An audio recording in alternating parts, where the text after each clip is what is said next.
What do we think about Sonic Heroes? I've been trying to put my finger on that for a while now. Sonic Adventure 1 was a great introduction to the Hedgehog in 3D space. Way better than Sonic 3D Blast. Don't sleep on that credits theme though. Sonic Adventure, well, the half starring Sonic, Tails, and Knuckles, was a great time, filled with memorable set pieces, fully explorable areas, and a story that fleshes out the ideas that were set forth in Sonic 3 and Knuckles. Sonic Adventure 2 cut a lot of the fluff of the previous game, and despite restricting Tails to a mech, the remaining gameplay styles were defined just well enough that I don't really mind. I feel most people who rave about Sonic Adventure 2 do so because of the Chao Garden. That's never really been my thing, but to each their own. I think the game I struggle with the most though is Sonic Heroes. On paper, for like 30 minutes, Sonic Heroes is a great game. It's like, this is the culmination of 3D Sonic from 1998 to 2003 good.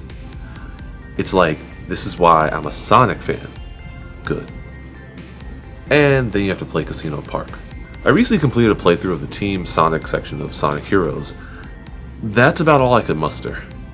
Despite the game offering 3 more teams and a final story, I've still yet to play that final story in 22 years of owning the game. Did I mention I own the game twice? For all of its efforts to streamline the 3D Sonic formula, Sonic Heroes just isn't that good. In those first 30 minutes or so of Sonic Heroes, everything is chill. You're on a beach, you're hitting shuttle loops, you're racing through a futuristic city. You know, Sonic staples. But then, the game starts to rear its ugly head. You realize that Sonic Team must have greeted some time travelers from the year 2020 that told fables about the gaming industry's infatuation with JRPGs and Souls-likes, whatever that word means anymore. Because that's the only reason I can think of that Sonic Team would put health bars on enemies, like they do in Sonic Heroes. Sonic Heroes is chock full of inexplicable design decisions. Why are the characters so slippery when Sonic Adventure 2 refined gameplay and handling? Look at that, if you so much as touch the freaking control stick, you're probably gonna fall.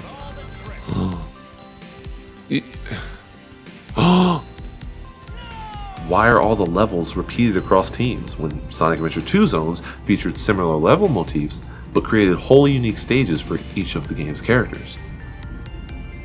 For every step forward this game takes in translating the 2D formula to 3D, it feels like it takes 2 back in nonsensical design choices. Sonic Heroes isn't exactly a bad game, but it's certainly unremarkable. Part of me really wants to enjoy Sonic Heroes. The first zone, Seaside Hill, has all the trappings of a good Sonic game. Sure, it's a tropical level, complete with checkerboard hills and verdant speedways, but it's also reasonably instructional. Heroes has a few new features, character swapping and leveling up, and Seaside Hill introduces these mechanics without missing a beat. But the first zone also has hallmarks of what makes Sonic Heroes an inferior game compared to its predecessors. By the time 2003 rolls around, 3D Sonic is synonymous with bottomless pits.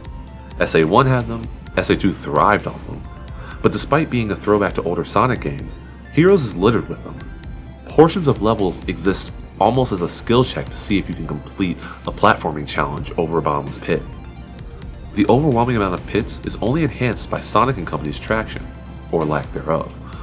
No matter how hard I tried, I couldn't help but fly off edges and to my death because Sonic lubed up his shoes with olive oil. Later in the game, you'll also come to hate another of Sonic Heroes' new features, enemy health bars. Each enemy in Sonic Heroes has a set amount of health.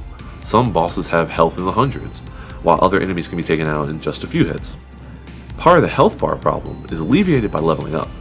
New to this game, each character can level up from level 0 to level 3.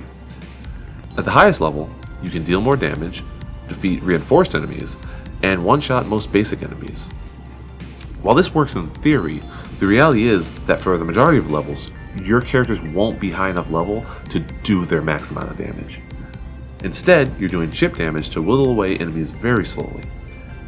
Tails and the other flight characters can't even one-shot enemies until level 2. This makes combat a slog.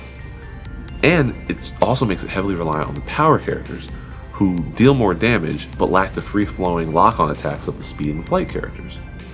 Likewise, Heroes' levels are so needlessly long that even when fully leveled up and spending minimal time on combat, most teams will spend at least 7 minutes in each level.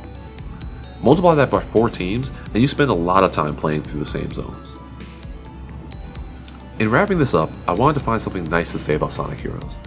Sure, the soundtrack is solid with Jun Senoue handling many of the game's earworms, but I feel like that's too low-hanging fruit for a series that, if nothing else, has bitchin' music. I think more important than anything else, I appreciate Sonic Heroes for trying to pay homage to Sonic's roots, even when it fails. More and more, we've seen Sonic Team try to disown the success of the series in favor of trying something new.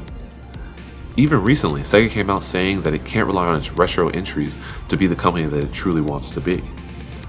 Despite a legacy of genre and childhood-defining titles, Sega refuses to play to what I, and probably many others, think are its strengths. Like so many game companies, it tries to latch onto the cool new thing, even when it runs counter to what was once valued. Sonic Heroes may have largely been a dud when it comes to being a great Sonic game, but I have to applaud its attempts, misguided as they were, to pay homage to the past.